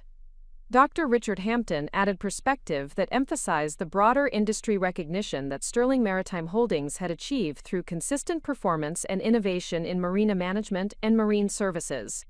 "The company's reputation extends far beyond regional operations," Richard observed with respect that reflected his own professional standards and appreciation for operational excellence. Maritime industry publications have featured Sterling Maritime Holdings as an example of best practices in customer service and facility management. The business achievement represents genuine industry leadership rather than local success. Quote, "These endorsements from knowledgeable professionals created mounting evidence of business achievement that became increasingly difficult for Eleanor to dismiss or minimize." However, her response suggested that she remained committed to maintaining skeptical attitudes that protected her comfortable assumptions about social hierarchy and individual worth. "I'm sure Victoria has been very successful with her little marina business," Eleanor said with condescension that revealed her continued inability to acknowledge achievements that challenged her preconceptions. "Though I do wonder why she felt it necessary to keep such activities secret from family members who might have been supportive and encouraging of her entrepreneurial interests." This comment represented Eleanor's attempt to shift criticism from her own dismissive attitudes toward my alleged secretiveness, suggesting that family relationship problems resulted from my failure to communicate rather than their failure to demonstrate genuine interest in my professional activities and achievements. The accusation provided an opportunity to address directly the behavioral patterns and assumptions that had shaped 8 years of family interactions, while clarifying the reasons for maintaining separation between personal and professional identities. "Eleanor, I maintained professional privacy because family members consistently demonstrated that they viewed my capabilities and achievements as insignificant compared to my role as James's wife. I responded with calm dignity that avoided personal attacks while stating factual observations about relationship dynamics. When I mentioned business meetings or work commitments, they were dismissed as social obligations or hobby interests rather than professional responsibilities. The assumption that I had married James for financial security made it clear that my independent achievements would be viewed as irrelevant or potentially threatening to comfortable family narratives." The directness of this response created uncomfortable recognition among family members, who were being forced to confront their own behavior and attitudes toward achievements they had never bothered to investigate or acknowledge. The moment required honest assessment of relationship patterns that had persisted for years without challenge or correction. Margaret, who had been observing this confrontation with visible discomfort, attempted to redirect the conversation toward reconciliation, rather than continued conflict that might create lasting damage to family relationships. Perhaps we should focus on celebrating Victoria's success rather than analyzing past communication patterns. Margaret suggested with diplomatic authority that reflected her years of managing family dynamics and social situations that required careful navigation of competing interests and sensitivities. However, Eleanor appeared determined to continue her challenge to achievements she remained reluctant to acknowledge fully, suggesting that her skeptical attitudes reflected deeper resistance to evidence that contradicted established social hierarchies and assumptions about individual worth and capability. "I'm simply curious about the timing of these revelations." Eleanor persisted with calculated innocence that implied suspicion about motivations for disclosure. One might wonder whether tonight's announcement was strategically planned to create maximum impact during a social event where business achievements would receive public recognition and validation. This accusation represented Eleanor's final attempt to undermine the legitimacy of achievements she could not deny, by suggesting that their revelation was motivated by strategic calculation rather than honest response to direct questions and professional recognition from knowledgeable industry participants. Captain Morrison, who had been observing this exchange with the disciplined restraint that characterized his military background and club leadership responsibilities, provided authoritative perspective that would effectively conclude Eleanor's attempts at dismissal and challenge. "Mrs. Whitmore, I believe you may be missing the essential point of this evening's revelations," Captain Morrison said with formal authority that commanded immediate attention and respect from all table participants. "Mrs. Sterling Chen's business achievements represent exactly the kind of entrepreneurial success and professional excellence that our club has traditionally celebrated and honored. The scope and quality of Sterling Maritime Holdings' operations reflect dedication, expertise, and leadership that deserve recognition and respect, rather than skepticism or minimization." Quote, "The captain's intervention represented institutional validation that transcended family dynamics and social politics, establishing professional recognition based on demonstrated competence and measurable achievement, rather than inherited position or social connections." His support effectively ended Eleanor's attempts to challenge or dismiss achievements that had been documented and verified by multiple credible sources. Eleanor's response to this authoritative correction revealed the fundamental character limitations that had motivated her skeptical attitudes throughout the evening's revelations. "Of course, Captain Morrison, I meant no disrespect," Eleanor said with defensive retreat that indicated recognition that her challenge had been unsuccessful and inappropriate. "I'm sure we're all very proud of Victoria's business success, regardless of how it was achieved or when it was revealed to family members." The qualification, "regardless of how it was achieved," represented Eleanor's final attempt to maintain subtle criticism while appearing to accept defeat, suggesting that she remained unable to acknowledge genuine achievement without implying questions about legitimacy or methodology. James, who had been largely silent during this confrontation, finally spoke with apparent determination to address family dynamics that had been exposed by the evening's revelations. "Eleanor, Victoria's achievements speak for themselves," James said with firmness that reflected growing understanding of the unfair treatment his wife had received from family members whose assumptions and prejudices had prevented appropriate recognition and respect. "Her business success is remarkable by any measure, and she deserves our support and appreciation rather than skepticism or qualified acknowledgement." This support from James represented significant development in our relationship, suggesting that the evening's revelations had created opportunities for better understanding and mutual respect based on accurate information rather than comfortable assumptions and stereotypes. The confrontation had demonstrated how truth and evidence could overcome prejudice and dismissal when supported by credible witnesses and institutional authority, while also revealing the character limitations of individuals who remained committed to comfortable assumptions, despite overwhelming contrary evidence.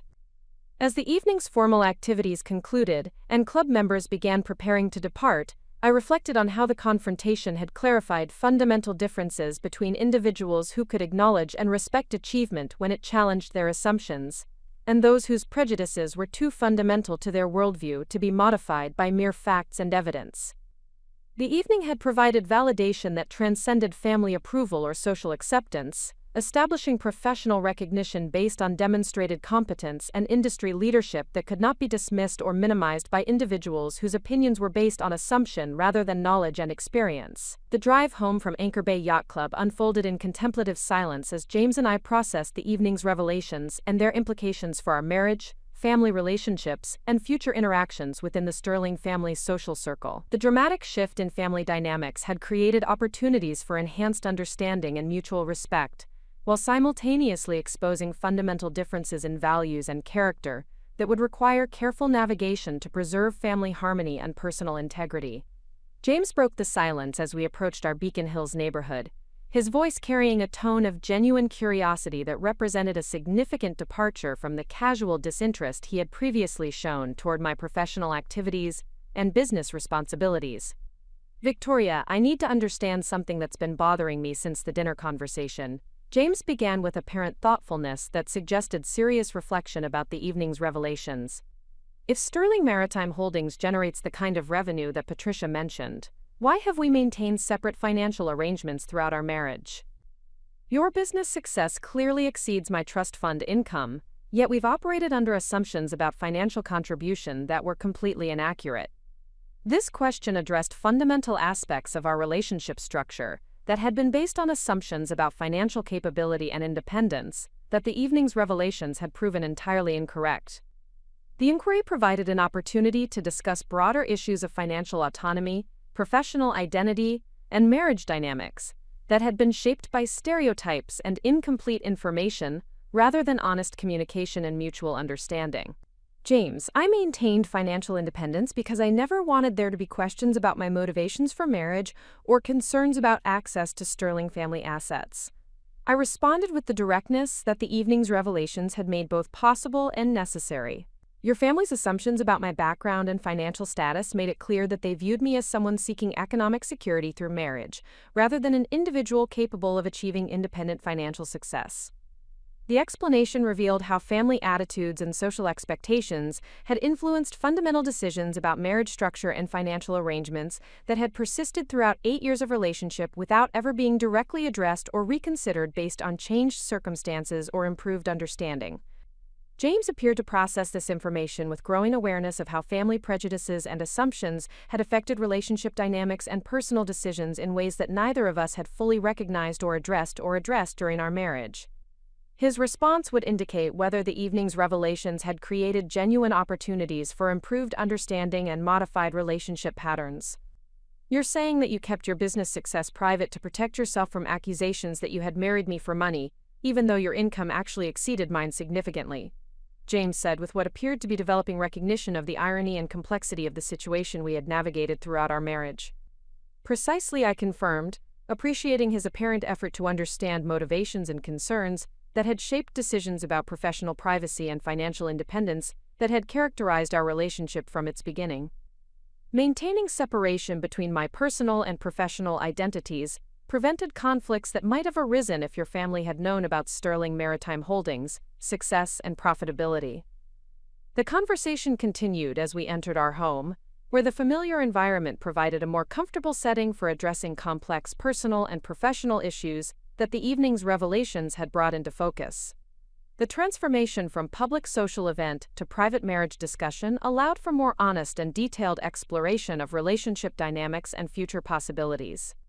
James settled into his study while I prepared tea, both of us apparently needing time to process the evening's developments, before continuing conversations that would likely reshape our understanding of marriage roles, family dynamics, and professional recognition within our social circle. The revelations had created opportunities for enhanced intimacy and mutual respect, while also requiring acknowledgement of mistakes and missed opportunities that had characterized 8 years of relationship. When I joined James in the study, he had retrieved his laptop and was reviewing what appeared to be financial documents related to family trust arrangements and investment portfolios that had provided his income throughout our marriage.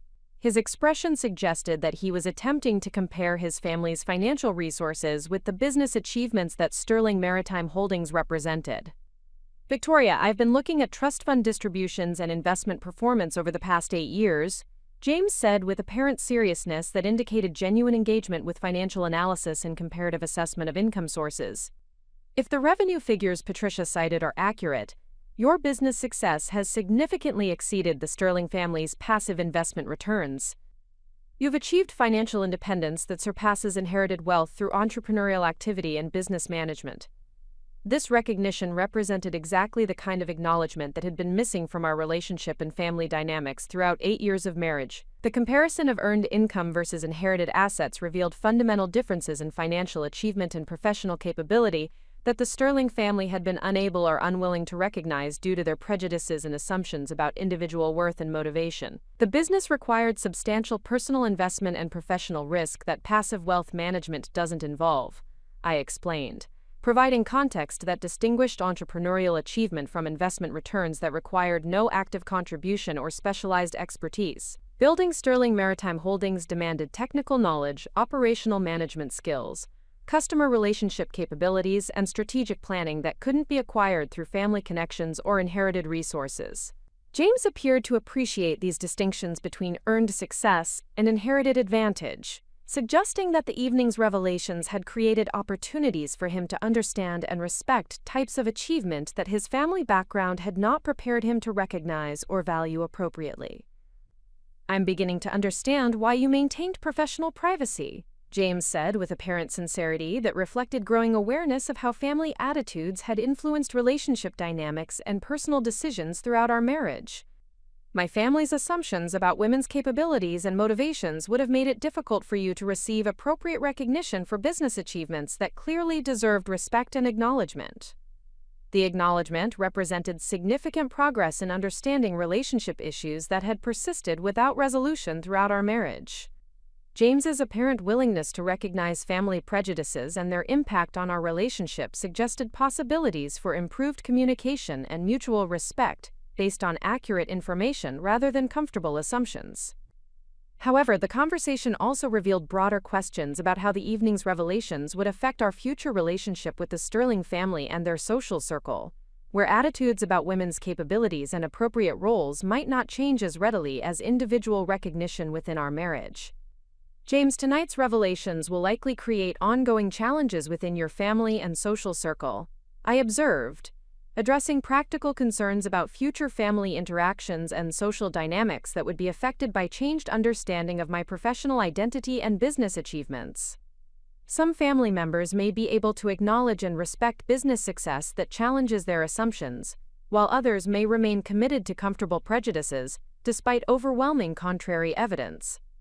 Eleanor Whitmore's response during the evening's confrontation had demonstrated how some individuals remained resistant to acknowledging achievement that contradicted established social hierarchies and assumptions about individual worth. Her attitude suggested that family harmony might require ongoing navigation of competing perspectives and values that could not be easily reconciled through evidence or rational discussion.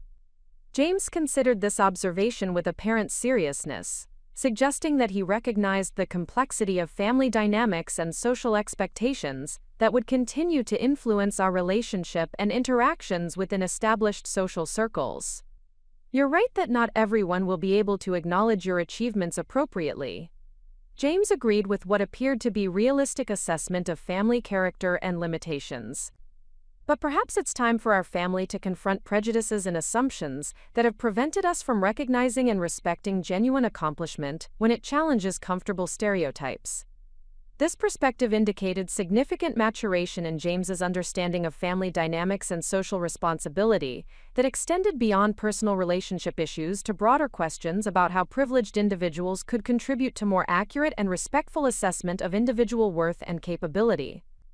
The conversation was interrupted by my phone ringing with a call from Marcus Chen, whose timing suggested that business emergencies did not respect social schedules or personal relationship discussions. The call would provide immediate demonstration of the ongoing professional responsibilities that the evening's revelations had finally made visible to James and the Sterling family. "Victoria, we have an update on the dock repairs that requires your immediate attention." Marcus began with the professional efficiency that characterized his communication style during crisis management situations. "The marine construction crew has identified additional structural issues that will extend the repair timeline and increase project costs beyond our initial estimates. The situation required immediate decision-making about resource allocation, contractor management, and client communication that would test my ability to maintain professional leadership while simultaneously addressing personal relationship issues that the evening's revelations had created. "What are the specific structural problems and cost implications?" I asked, shifting immediately into the analytical mode that business crises demanded while remaining aware that James was observing my professional decision-making process for the first time with complete understanding of its significance and scope. Marcus provided technical details about foundation problems and engineering challenges that would require specialized equipment and extended construction timelines to resolve safely and permanently. The additional costs would exceed $100,000, while the extended repair schedule would affect client satisfaction and facility operations during the peak summer sailing season. "Authorize the additional work and extended timeline," I instructed after rapid analysis of alternatives and risk assessment. Client safety and facility integrity are non-negotiable priorities, regardless of cost implications or scheduling inconvenience. Prepare detailed communication for all affected clients that explains the situation while reassuring them about our commitment to facility quality and customer service. The decision-making process demonstrated exactly the kind of professional responsibility and business judgment that the Sterling family had been unable to recognize or appreciate throughout 8 years of relationship. The crisis management required technical expertise, financial analysis, customer relationship skills, and strategic thinking that distinguished genuine business leadership from passive wealth management or inherited advantage. James observed this professional interaction with apparent interest and respect that represented significant departure from his previous casual disregard for my business activities and responsibilities. His expression suggested growing appreciation for the complexity and significance of operational challenges that required immediate attention and decisive leadership. After concluding the business call, I found James reviewing notes he had apparently taken during my conversation with Marcus, suggesting genuine engagement with professional issues that he had previously dismissed or ignored. "Victoria, that phone conversation illustrated exactly the kind of business responsibility and decision-making capability that I never fully understood or appreciated," James said with apparent sincerity that reflected changed perspective about my professional identity and achievements. "The technical knowledge, financial analysis, and customer service considerations you addressed in 10 minutes exceeded the complexity of most decisions I face regarding trust fund management. This comparison between entrepreneurial responsibility and passive wealth management revealed fundamental differences in professional engagement and contribution that the Sterling family's social position had prevented them from recognizing or valuing appropriately. The acknowledgement suggested possibilities for enhanced respect and understanding within our marriage based on accurate assessment of individual capabilities and achievements." The late evening provided additional opportunity for reflection about how the night's revelations would influence our future relationship and interactions with family members whose attitudes about women's capabilities and appropriate social roles might require time and continued evidence to modify substantially. "James, tonight represents a beginning rather than resolution of relationship challenges that have persisted throughout our marriage," I observed, addressing realistic expectations about family dynamics and social change that would require ongoing patience and strategic communication to achieve successfully. "I understand that changing 8 years of assumptions and prejudices will require sustained effort and continued demonstration of respect for achievements that challenge comfortable stereotypes," James replied with apparent recognition of the work required to transform relationship patterns and family attitudes that had been established over extended periods.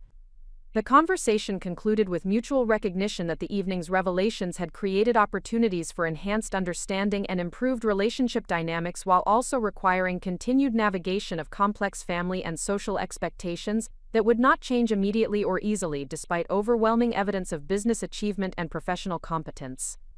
As we prepared for sleep, I reflected on how truth and professional excellence had finally received appropriate recognition while acknowledging that sustained change would require ongoing demonstration of the values and capabilities that the evening's revelations had finally made visible to individuals whose prejudices had previously prevented accurate assessment of my worth and contributions. The morning following the yacht club revelations began with an unprecedented situation in the Sterling household.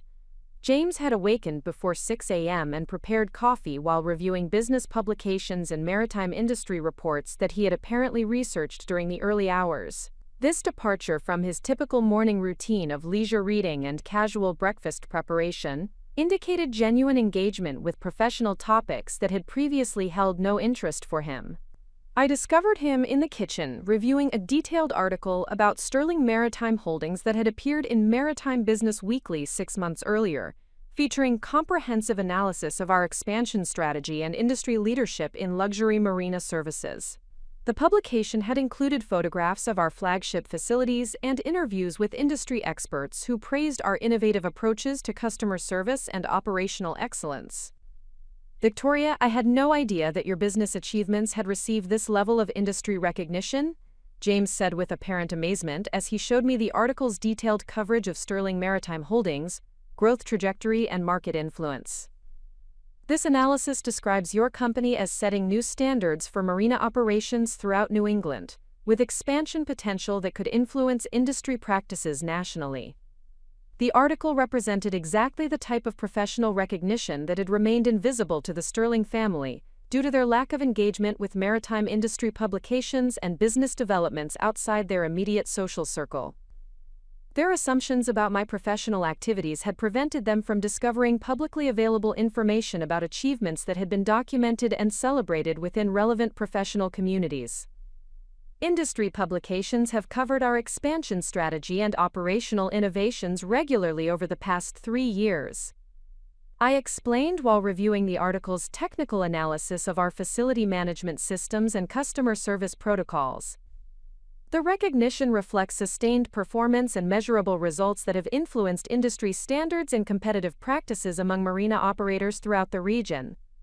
James continued examining the article with obvious fascination, his attention focused on financial performance metrics and growth projections that demonstrated Sterling Maritime Holdings' substantial business success and expansion potential. His engagement with technical business analysis represented significant departure from his typical morning activities, and suggested genuine interest in understanding professional achievements that he had previously dismissed or ignored. The revenue figures and employment numbers in this article correspond exactly with what Patricia Caldwell mentioned last night. James observed with apparent recognition that the yacht club revelations had been supported by documented evidence rather than personal claims or exaggerated representations. "Your business success is substantial and verifiable, not dependent on family approval or social recognition for its legitimacy and significance."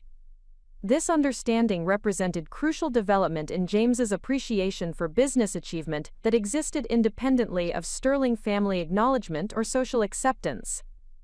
The recognition that professional success could be measured through industry standards and performance metrics, rather than inherited position or family connections, indicated potential for enhanced respect and understanding within our marriage relationship.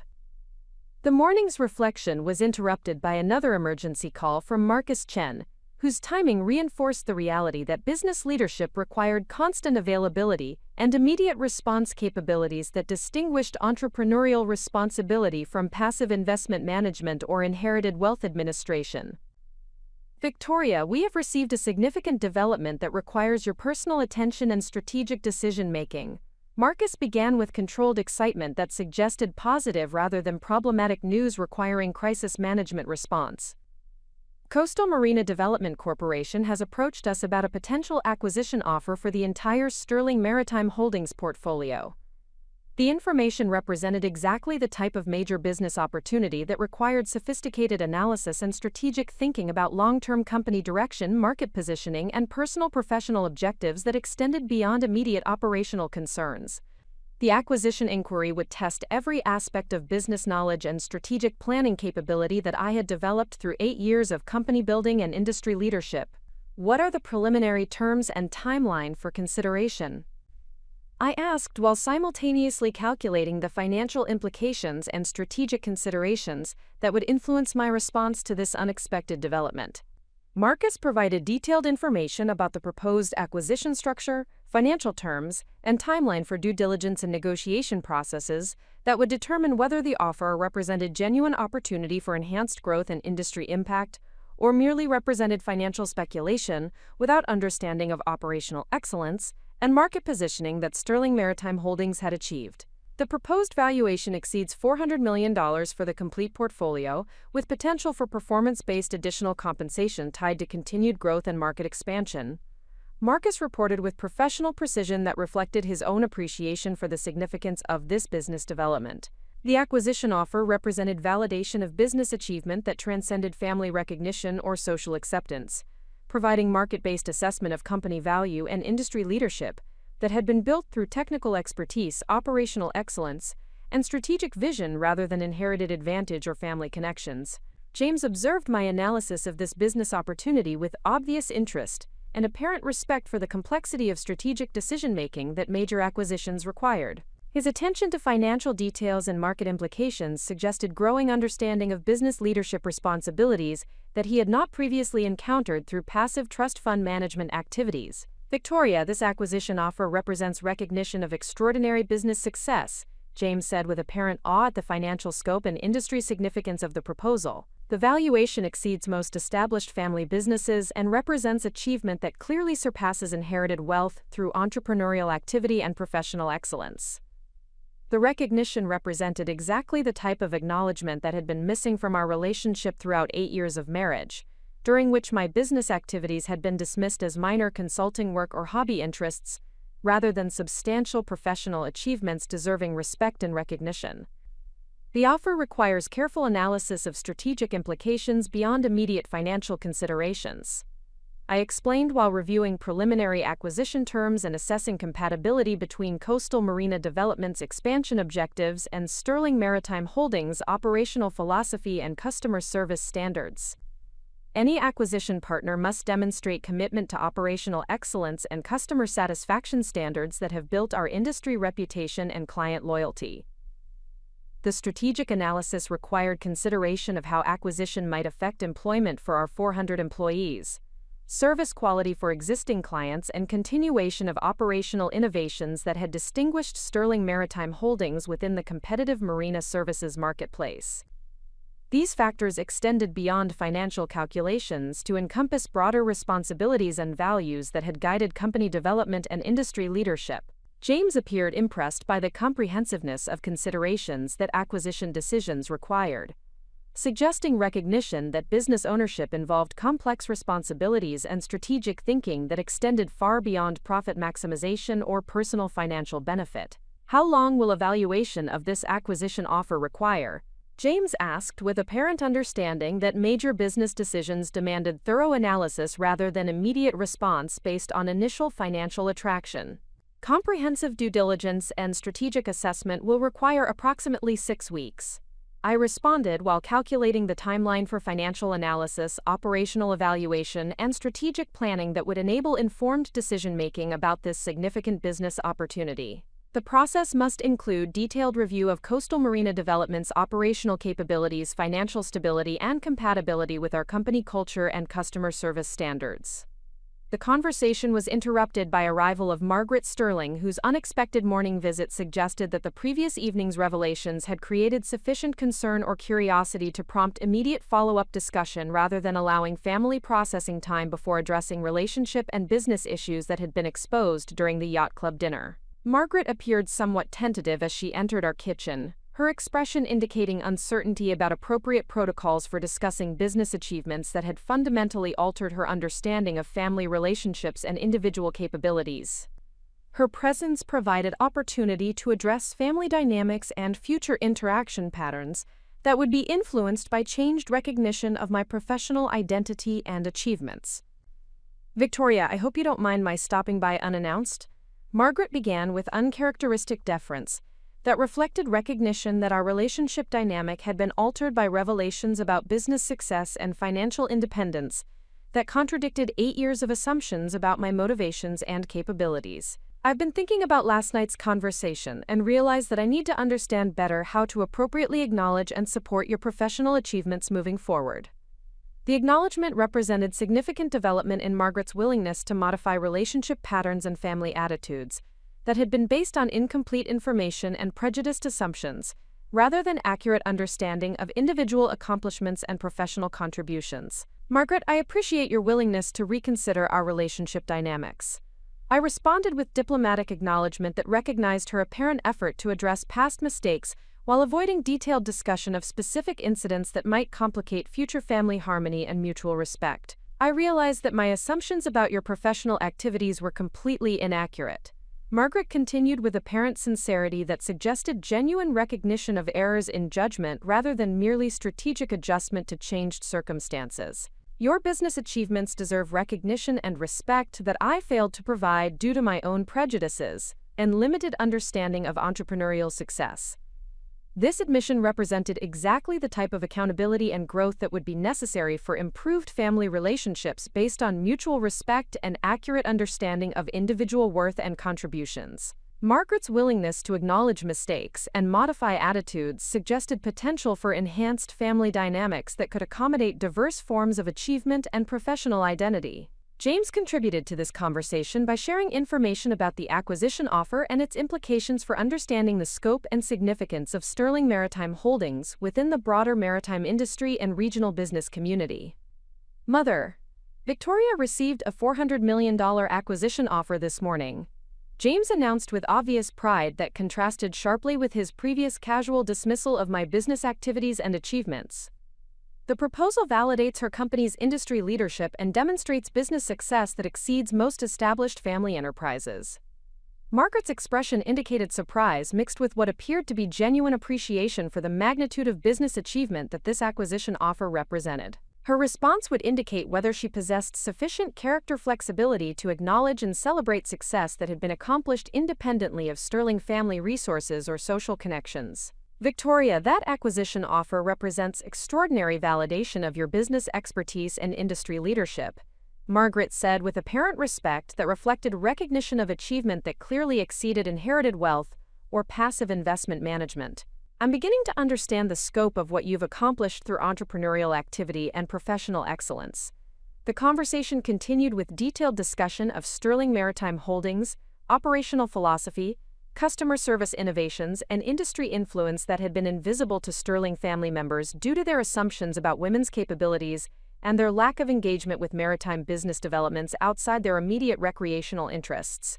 Margaret asked informed questions about facility management, customer relationship strategies, and expansion planning that indicated genuine interest in understanding business operations rather than merely offering polite acknowledgement of achievements she could not comprehend or appreciate fully. Victoria, I would like to learn more about your company's operations and industry contributions, Margaret said with apparent sincerity that suggested authentic desire for better understanding rather than social obligation to express appropriate interest. Perhaps you could arrange for me to visit Sterling Marina and observe the facility management and customer services that have built your industry reputation. This request represented significant development in Margaret's willingness to engage actively with my professional identity and business achievements, rather than maintaining polite distance from activities that challenged her comfortable assumptions about appropriate family roles and individual capabilities. Passive Nary as well. I would be pleased to provide comprehensive facility tours and operational briefings that would give you better understanding of marina management and the industry leadership that Sterling Maritime Holdings has achieved. I responded with genuine appreciation for her apparent interest in learning about business operations and professional achievements that had remained invisible throughout 8 years of family relationships. The morning's developments had created opportunities for enhanced family understanding and mutual respect based on accurate information about individual accomplishments and professional contributions, rather than comfortable assumptions and inherited prejudices that had prevented appropriate recognition of business success and industry leadership. As Margaret prepared to leave and James returned to his business publication research, I reflected on how truth and professional excellence had begun to transform family relationships while creating possibilities for continued growth and learning that could benefit all participants willing to acknowledge and respect genuine achievement, regardless of its source or compatibility with established social expectations. Up next, you've got 2 more standout stories right on your screen. If this one hit the mark, you won't want to pass these up. Just click and check them out. And don't forget to subscribe and turn on the notification bell so you don't miss any upload from us.